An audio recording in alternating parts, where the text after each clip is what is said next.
Especialización hemisférica. Los estudios sobre el cerebro, especialmente los realizados a partir de la segunda mitad de la década de 1980, han permitido identificar áreas especializadas en diferentes zonas cerebrales.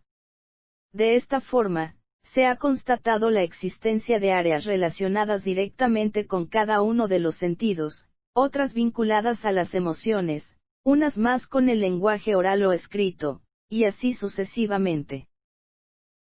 Comúnmente nos preguntamos si la gente inteligente posee un cerebro distinto al del resto de las personas. Después de la muerte de Einstein, su familia autorizó la extracción de su cerebro y su conservación para su análisis para tratar de identificar cuál era la causa de su genialidad. Sin embargo, en esos estudios nada especial fue encontrado. Estudios posteriores, en 1996, en Canadá, revelaron que en el cerebro del famoso científico había una región significativamente más grande que el de las personas normales. El lóbulo parietal inferior, que procesa el pensamiento matemático, la visión tridimensional, las relaciones espaciales y otros procesos era un 15% más ancho. Sin embargo, pese a los avances científicos, aún no es posible precisar para muchos de los casos cuál es la causa y cuál el efecto. Sabemos que la ausencia de serotonina se asocia con estados depresivos, pero aún no sabemos a ciencia cierta si la depresión es la causante de la disminución en la producción de esta sustancia o si es la falta del compuesto químico lo que provoca ese estado de ánimo. También podría ser que ambas situaciones causen su contraparte, es decir, que en algunos casos la baja producción del neurotransmisor provoque depresión, y en otras esta última sea la que genere la disminución en la producción de la primera. Incluso, desconocemos si es un tercer factor, aún no identificado, el que provoca el estado depresivo y la baja en serotonina, siendo ambas solo una consecuencia de ese factor común. Independientemente de estos hechos, lo que sí se ha logrado conocer es que existen áreas encefálicas relacionadas directamente con diferentes facultades del individuo, permitiendo trazar un mapa en el que, es posible concluir que cada uno de los hemisferios cerebrales parece especializarse en cierto grupo de funciones, complementarias a las del otro hemisferio. La superficie de cada hemisferio cerebral forma pliegues o circunvoluciones, separadas por surcos o cisuras, de ese modo aumenta el área de la superficie de la corteza cerebral al máximo. Cada hemisferio se divide en lóbulos que se denominan de acuerdo con el nombre, de los huesos craneanos debajo de los cuales se ubican. Los surcos central y parietoccipital, lateral y calcarino son límites utilizados para la división de los hemisferios cerebrales en lóbulos frontales, parietales, temporales y occipitales. El lóbulo frontal ocupa el área anterior al surco central y superior al surco lateral. El lóbulo parietal se ubica por detrás del surco central y por arriba del surco lateral. El lóbulo occipital se ubica por debajo del surco parietoccipital. Por debajo del surco lateral se ubica el lóbulo temporal. Los extremos de cada hemisferio se denominan a menudo polos frontal, occipital y temporal. Visto desde arriba, un cerebro muestra claramente una cisura en el centro, delimitando un hemisferio derecho y uno izquierdo. Ambas mitades están unidas por un arco de materia blanca llamado cuerpo calloso.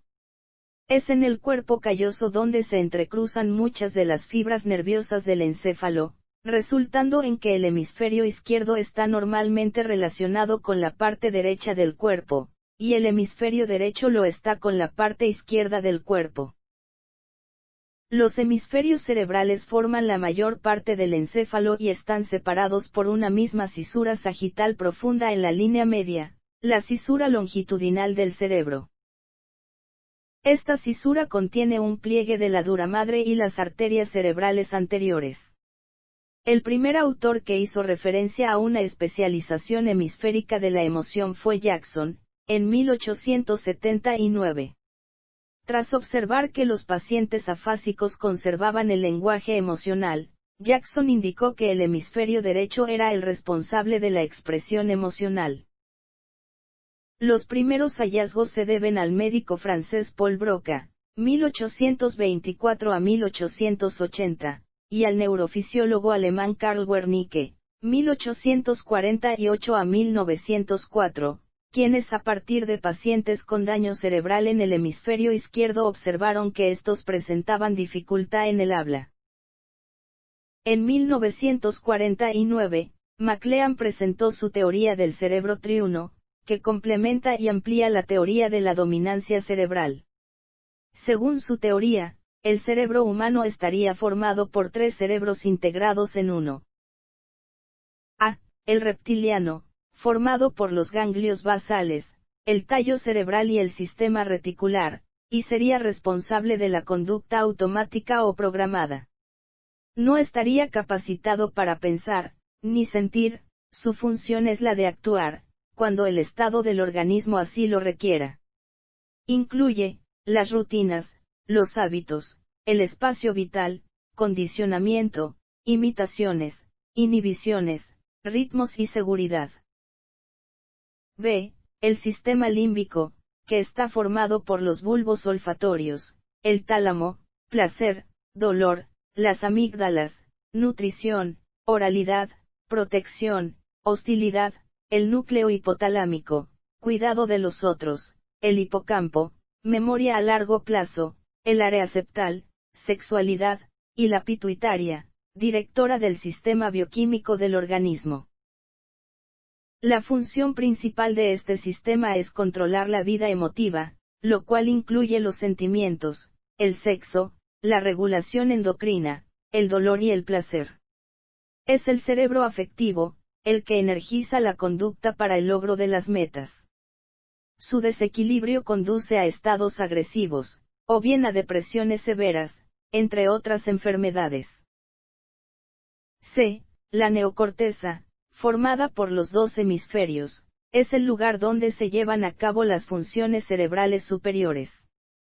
Es el centro de generación y resolución de problemas, análisis y síntesis de la información, del uso del razonamiento analógico y del pensamiento crítico y creativo. Sin duda, uno de los investigadores que contribuyó mayoritariamente al estudio de la especialización funcional del cerebro es el ganador del Premio Nobel de Medicina en 1981, Roger Sperry, 1913 a 1994. Gracias a este investigador norteamericano ha mejorado notablemente nuestra concepción del cerebro y de su rol en el ser humano. Fue Sperry el primero en proponer la especialización de los hemisferios. También se debe al mismo científico una nueva concepción de lo que se debe entender por conciencia.